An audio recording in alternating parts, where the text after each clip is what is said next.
우리가 사사기 그러면 제일 많이 들었던 이름이 또 알고 있는 이름이 삼손입니다. 그리고 삼손과 함께 늘 등장하는 여인의 이름은 여러분이 잘 아시는 것처럼 삼손이 사랑했던 여자 들릴라입니다.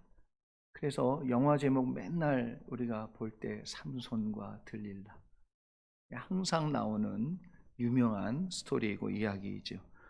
오늘 본문은 삼손이 하나님께서 많은 기회를 주셨음에도 불구하고 하나님의 뜻이 아닌 육신의 뜻을 따라 들릴라에게 마음을 빼앗겨 결국 삼손이 실패자의 길로 가는 것을 보여주고 있습니다. 하나님께서 얼마나 귀한 은혜와 은사를 주시고 또 놀라운 능력과 힘을 주셨는지 모릅니다. 이스라엘 백성을 구원하며 하나님께서 주신 사명을 완수하라고 주신 힘입니다.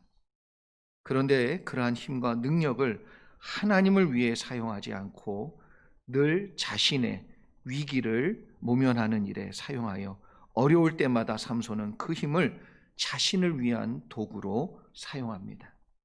오늘 본문은 삼손의 실패의 원인이 무엇인지 우리에게 분명히 알려주고 있습니다. 사실 목사로서 책을 고를 때 많은 경우 저를 비롯해서 많은 목사님들이 목회에 성공하신 분들의 쓰신 그러한 책들을 고르고 그리고 읽습니다. 그러나 제가 목회의 지혜와 깊은 은혜 그리고 교훈을 얻었던 책들은 목회를 성공적으로 하신 분들이 쓰신 책이 아니라 목회를 실패하신 분들의 쓰신 책들로 인해서 참 많은 교훈과 은혜를 받았습니다. 한마디로 얘기하면 나처럼 하면 목회를 망친다. 그래서 목회적, 목사회적 이런 책이 있는데 그런 책들을 비롯해서 목사님 그렇게 하면 교회 문 닫습니다. 이런 책들이 있어요. 근데 그 책들을 보면 참 제가 부모님이 목회자가 아니기 때문에 상의 드리고 물을 만한 어른이 없었습니다. 그런데 자신의 실패담을 정말 진솔하게 써서 후배 목회자들에게 숨김없이 사랑으로 그것을 기록해서 교훈으로 남겨주신 이러한 책들을 대할 때 정말 아버지께서 자식에게 물려주는 목회의 경험담을 듣는 것 같은 그런 은혜를 참 많이 받았습니다. 오늘 말씀은 특별히 삼손이 왜 실패의 길을 갈 수밖에 없었는지 우리에게 정확하게 교훈해 주고 있는 이 내용을 우리가 함께 나누면서 하나님께서 주신 귀한 은혜를 여러분도 동일하게 누리실 수 있기를 바라고 소망합니다. 먼저 삼손의 실패 원인 첫 번째는 뭐냐면 3번이나 들릴라의 본심이 무엇인지 분명히 알 수 있도록 사인을 주셨는데 그것을 가볍게 생각하고 그 자리를 떠나지 않았다는 것입니다. 분명히 3번이나 가르쳐 주셨어요. 보여주셨어요. 알게 해주셨어요. 그런데도 불구하고 여전히 그 자리를 떠나지 않았다는 것이 문제입니다. 들릴라가 삼손을 붙잡으려고 하는 나쁜 생각이 있다는 것을 3번이나 반복해서 보았습니다. 그럼에도 불구하고 삼손은 그 자리를 떠나지 않고 머물렀습니다. 피할 수 있는 순간이 있었어요. 떠날 수 있는 순간이 있었습니다. 끊어버릴 기회가 있었어요. 결단하여서 더 이상 하지 않을 그러한 분명한 찬스가 있었습니다. 그러나 괜찮겠지. 힘이 있으니까 괜찮겠지. 그렇게 생각하고 안일하게 대처합니다. 사탄은 사람을 유혹할 때 즐겨 사용하는 4마디 말이 있다고 합니다. 첫 번째는 뭐냐면 이 정도는 괜찮겠지. 여러분 자주 들어보셨죠? 이분이 안 들려주셨을 리가 없는데 이 정도면 그래도 여기까지는 괜찮겠지. 여러분 작은 실수 하나가 나중에는 결정적인 실수로 커지는 것을 뻔히 알면서도 그걸 피하지 않습니다. 버리지 않습니다. 끝까지 붙들고 있는 거예요. 여러분 큰 물고기도 잡히는 것은 작은 미끼로 잡힙니다. 위대한 성경의 인물들이 하루아침에 나락으로 떨어진 모든 내용은 어디에서부터 시작됩니까? 이 정도면 괜찮겠지. 그런데 나중에 그것이 감당할 수 없을 만큼의 큰 결과로 나타날 때가 많다는 겁니다. 두 번째는 딱 이번 한 번이면, 딱 이번 한 번인데 뭘. 이것도 자주 들어보셨을 텐데. 네. 아니, 딱 이번 한 번인데, 딱 한 번인데. 여러분 잘 아는 고구마 전도왕이신 그 김기동 집사님이 지금 목사님 되셨어요. 네. 근데 그분이 여보, 맨날 가는 예배 이번 주일은 딱 한 번만 놀러 가자. 그분이 차 타고 가다가 멀쩡히 오던 차가 중앙선을 넘어와서 자기 차를 쳤잖아요.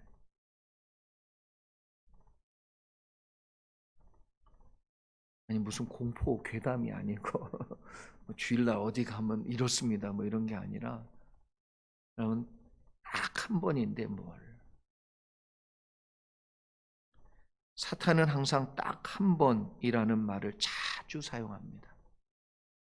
이것이 사탄이 우리를 넘어뜨리는 핵심적인 유혹의 방법이에요. 여러분 꼭 기억하시기 바랍니다. 세 번째는 너는 아직 젊어. 시간이 아직도 많잖아.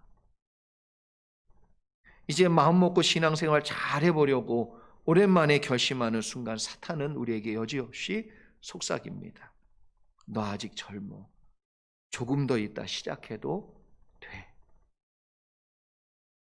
이 유혹에 넘어가는 순간 여러분 정말 좋은 기회는 더 이상 안 올 수도 있다는 거예요. 참 이게 무서운 거죠. 네 번째는 누구나 다 그렇게 사는데 뭘.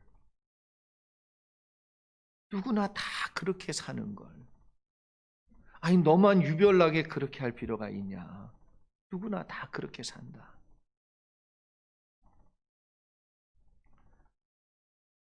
성경은 우리에게 이 세대를 본받지 말라고 분명히 가르쳐 주셨고 좁은 길로 가야 된다라고 분명히 말씀해 주셨습니다. 믿는 자의 세상을 사는 방식은 여러분 하나님의 방식과 믿음을 붙들고 사는 방식으로 사는 거예요.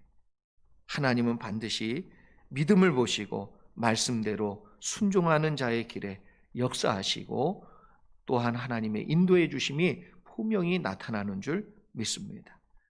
영국의 부흥을 이끌었던 전도자 로랜드 힐 목사님이 어느 날 거리를 지나가다가 여러 마리 돼지가 한 사람을 마치 목자가 양들이 목자를 따라가는 것처럼 그 줄줄이 쫓아가는 모습을 보게 되었어요. 너무 신기하잖아요. 돼지가 양도 아니고 사람이 이끄는 대로 졸졸졸 다 쫓아가는 거예요.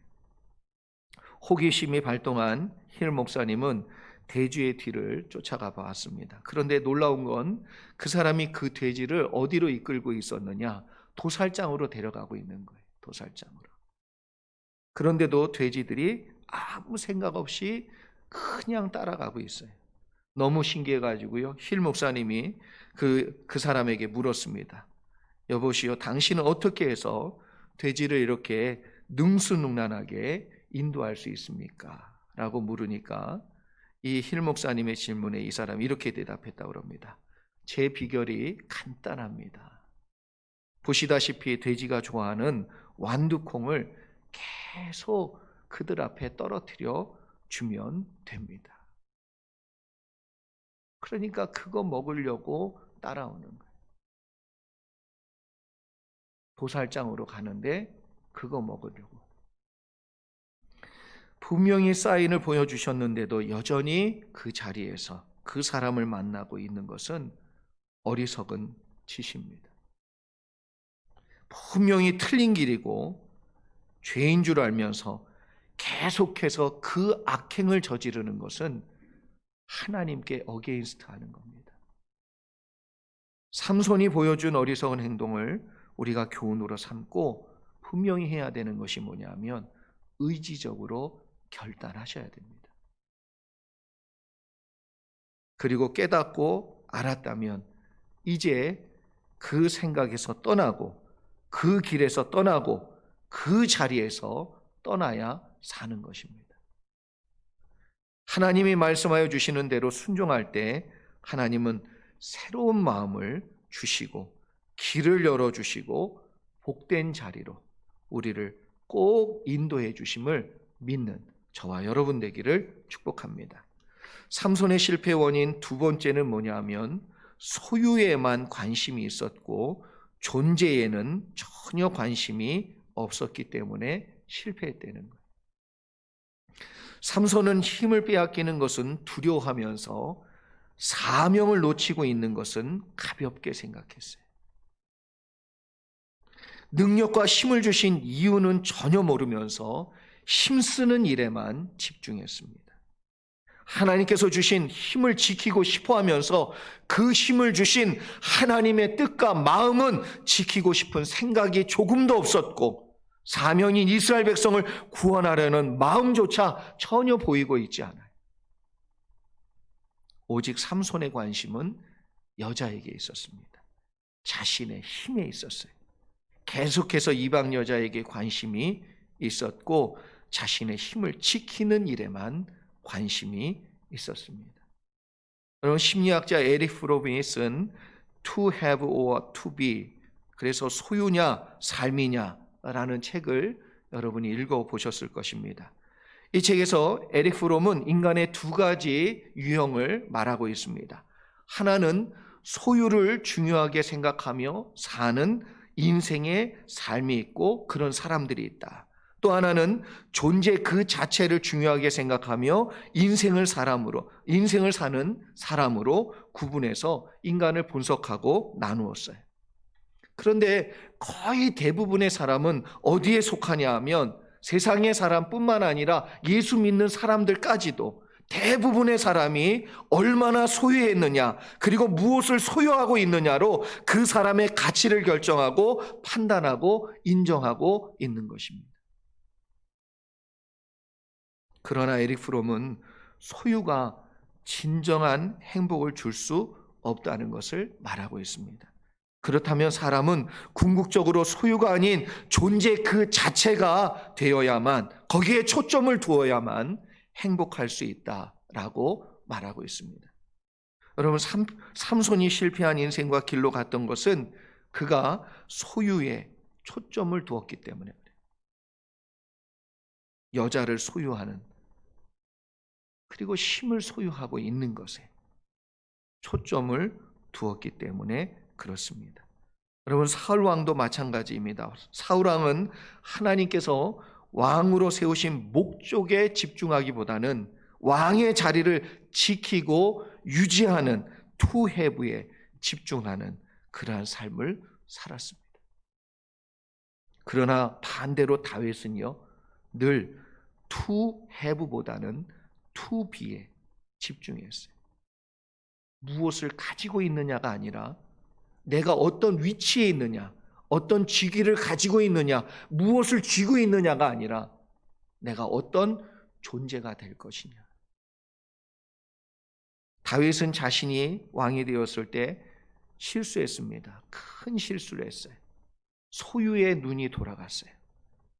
그래서 우리아의 아내 바세바를 범하는 죄를 짓습니다. 그러나 왕의 직위를 소유하기보다는 선지자 나단의 말씀을 통해서 하나님의 뜻을 아는 그 순간 하나님의 신실한 종이 되기를 선택합니다. 그래서 밤새도록요, 하나님 앞에서 왕의 자리를 놓고 기도한 것이 아니라 성령을 거두지 말아달라고, 하나님이 함께 해주는 성령의 사람으로 남게 해달라고. to have가 아니고 to be. 소유가 아닙니다. 여러분, 존재입니다. 어린 시절 제가 중학교 다닐 때 유명 메이커 신발, 옷 이런 게 양말까지 막 유행했던 때가 있었습니다. 가난했던 저는 항상 유사 메이커, 유명 메이커는 신어본 적이 없고 입어본 적이 없어서 유사 메이커, 제가 잘 알아요. 아다도스 뭐 이런 거, 아식스가 아니고 아삭스 뭐 이런, 프로스포츠 이런 거 제가 참 많이 애용했던 제품입니다. 그래서 늘 왜 나는 저런 것을 가질 수 없나, 이게 참 마음의 불만이었어요.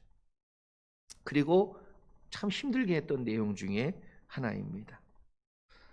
그런데 그 생각에 묶여 있었던 저에게 중학교 2학년 때 여름 수련회에 가가지고요, 예수님을 인격적으로 만났어요. 예수님을 인격적으로 만나며 처음 들은 하나님의 음성은, 아들아 내가 너 사랑한다. 너무 놀랐어요. 그리고 내 안에 성령이 들어오셔서 내가 어떤 존재인지를 말씀해 주셨어요. 그리고 내가 무엇을 위해 살아야 되는지를 알게 해주셨어요. 하나님의 영광을 위해, 나를 위해 죽으신 하나님을 위해 내가 살아야 된다는 이 생각이 제 마음속에 딱 들어오는 순간, 내가 무엇을 가졌든, 내가 어디에서 살든, 내가 지금 없는 것이 아닌, 내가 갖고 있는 것이 무엇이냐가 나를 좌우하는 것이 아닌, 내가 어떻게 하면 하나님을 위해 살 수 있는가가 제 인생의 중요한 내용으로 바뀌어버렸어요.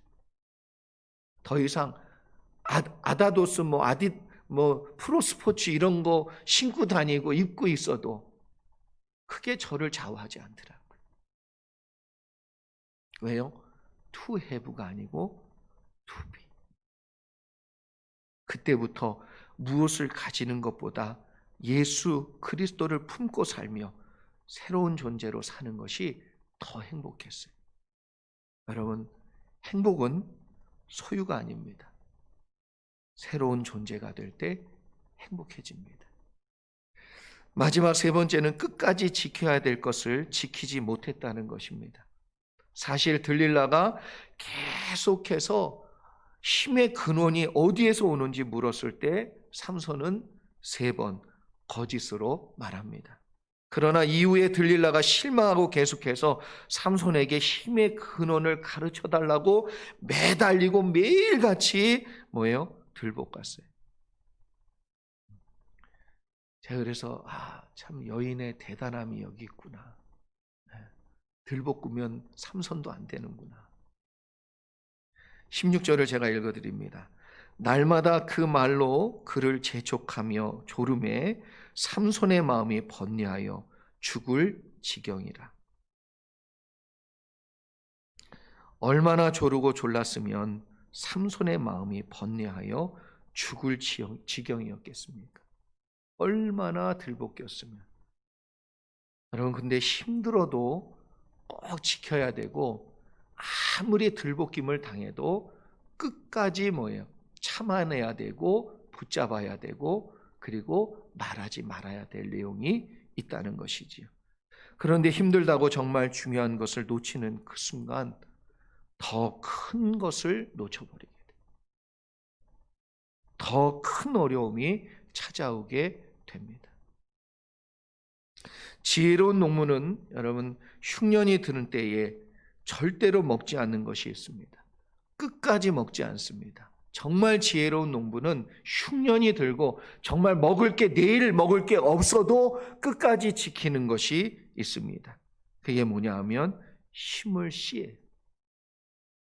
내년을 위해 힘을 씨. 이 씨는 내년의 농사를 위해 절대로 먹지 않습니다. 그냥 며칠 먹을 음식으로 그냥 때울 일이 아니에요. 내년에 꼭 심어서 결실을 맺어야 이 고난에서, 이 흉년의 어려움에서 벗어날 수 있기 때문에 끝까지 견디고 그것은 먹지 않습니다. 어렵고 당장의 고통을 넘기기 위해 종작씨를 먹지 않는 것은 내년의 농사인데, 여러분, 만약에 하나님께서 그 다음 해인 내년에는 풍년의 날씨와 풍년의 비와 풍년의 환경을 열어주셨어요.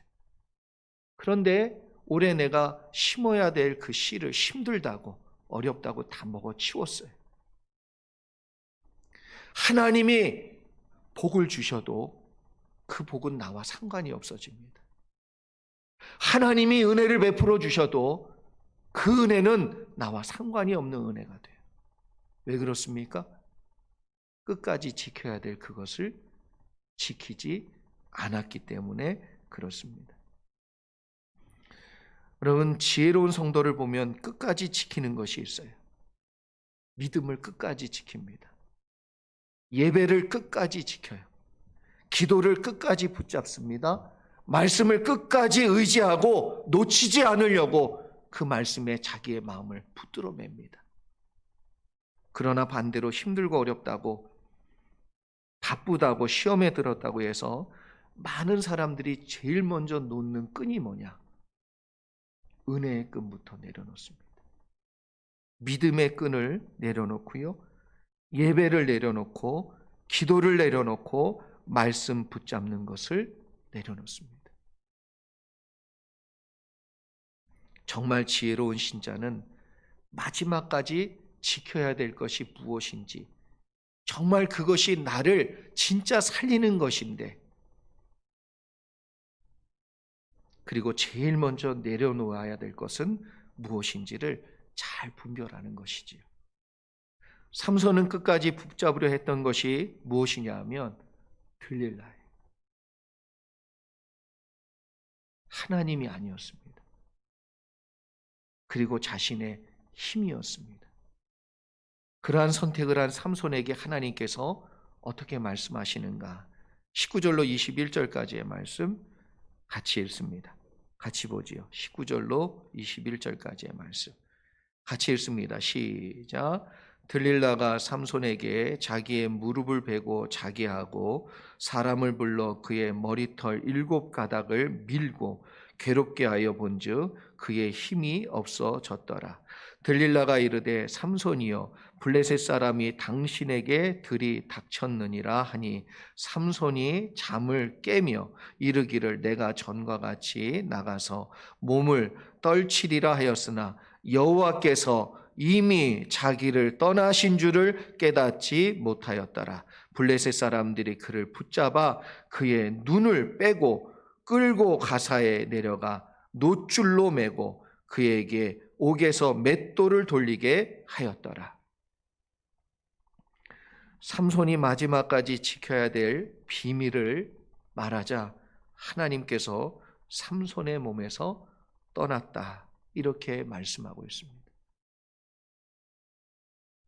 복음의 비밀을 지키지 않고 버릴 때, 믿음을 저버리고 버릴 때 하나님이 함께해 주시지 않습니다. 끝까지 믿음을 붙들고 복음의 비밀을 끝까지 의지하고 붙잡는 사람은 하나님께서 반드시 건져주시고 살려주시며 책임져 주시는 은혜가 있는 줄 믿습니다. 머리가 깎이면 힘이 없어진다는 것을 삼손이 알았습니다. 그것은 나실인의 법규예요. 나실인의 율법의 내용이지요. 그러나 나실인의 법규보다 더 중요한 것은 약속을 지킨 자와 함께 동행하여 주시는 하나님을 그가 잃어버렸다는 거예요. 약속을 내려놓은 삼손에게 하나님은 더 이상 동행해 주시지 않습니다. 그를 도와주지 않으셨어요. 그에게 힘을 거두어 가셨습니다. 우리의 초점이 소유에 있을 때 우리는 항상 실망합니다. 삼손은 결국 소유하고자 했던 들릴라로부터 배신을 당합니다. 그리고 자기가 믿었던 힘이 사라지자 여기 지금 놋줄로 매었어요. 놋줄. 평상시 같으면 줄도 아닌 줄이에요. 끊어버릴 수 있는 줄이에요.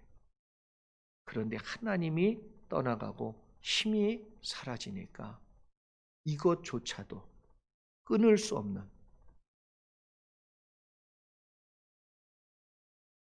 그러한 모습으로 완전히 나락에 떨어지게 됩니다. 그리고 감옥에서 맷돌을 돌리는 노예로 전락하게 됩니다. 사랑하는 성도 여러분, 오늘 말씀을 통해 깊은 교훈을 얻기를 축복합니다. 삼손과 같이 실패의 길이 아닌 승리하는 길을 걸으시는 저와 여러분 되기를 소망합니다. 첫째, 하나님께서 세 번씩 사인을 보여주시면 여러분 이제 떠나셔야 돼요. 3번 이상 말씀해 주시면 이제는 옮겨야 돼요. 결단해야 돼요. 아직 기회가 있다고 절대 생각하지 마시기 바랍니다. 지금은 은혜 받을 만한 때입니다. 하나님의 말씀이 들리는 지금은 은혜 받을 만한 때, 기회가 있는 거예요. 지금 주시는 말씀을 따라 믿음으로 순종하시는 여러분 가운데 하나님의 놀라운 계획이 꼭 보여지기를 주의 이름으로 축원합니다. 둘째, 우리가 집중해야 하는, 그래서 믿는 자의 삶의 모습은 소유에 있지 아니하고 존재에 있다는 것입니다. 여러분, 우리는 하나님께 집중하며 하나님과 동행하는 사람이 되는 것이 우리의 모습이에요. 성경의 수많은 위인들이 어떻게 자신들의 인생의 문제와 어려움을 극복할 수 있었느냐? 그것은 무엇인가를 소유했기 때문이 아니에요. 정말 하나님과 함께 했기 때문에, 하나님이 함께 해주는 사람. 그래서 다윗이 그 어려움을 다 이길 수 있었던 것은 하나님의 마음에 합한 존재가 되었기 때문에, 아브라함이 어디로 가나 하나님이 도와주신 것은 그가 믿음의 존재가 되었기 때문에. 소유를 택한 아브라함의 조카 롯은 망했지만 존재, 하나님과 동행하는 삶을 선택한 아브라함은요, 하나님의 복을 받아서 땅을 소유로 받았을 뿐만 아니라 늘 하나님이 함께해 주셨습니다. 소유가 아닙니다. 하나님을 늘 믿음으로 바라보는 사람은 하나님이 기업이 되어 주실 줄 믿습니다. 하나님을 얻는 것보다 더 큰 복이 없어요. 그리고 하나님이 함께 해주는 사람은 반드시 승리하게 될 줄 믿습니다. 마지막 3번째는 끝까지 지켜야 될 것을 지키는 사람이 승리하는 거예요. 믿음을 끝까지 지키시기 바랍니다. 예배를 끝까지 붙드시길 바랍니다. 기도를, 말씀을 끝까지 의지하는 여러분에게 하나님께서 마지막 그 순간까지 붙잡아 주시는 역사가 있기를 축복합니다. 어떤 사람들은 놓지 말아야 될 그것을 제일 먼저 내려놓기 때문에 그 인생 가운데 찾아오는, 나중에 찾아오는 것이 놋과 같을 수 있어요. 놋끈으로 묶인 것일 수도 있어요. 그런데 힘이 없으니까 못 푸는 거예요. 능력이 없으니까 못 푸는 거예요. 끝까지 놓지 말아야 될 끈은 하나님과 연결되어 있는 끈이에요. 그것은 소유에 집착하는 마음의 끈을 이제 내려놓고 하나님의 사람다운 믿음의 끈을 끝까지 붙들고자 하는 결단과 결심에서 나오는 줄 믿습니다. 여러분, 하나님께서 주시는 이 은혜를 오늘 분명히 붙들고 삼손과 같이 실패하는 자가 아닌, 여러분 이것을 교훈으로 삼아서 승리하는 참으로 지혜로운 복 있는 성도들 모두 되시기를 주의 이름으로 축복합니다. 우리 같이 기도하겠습니다.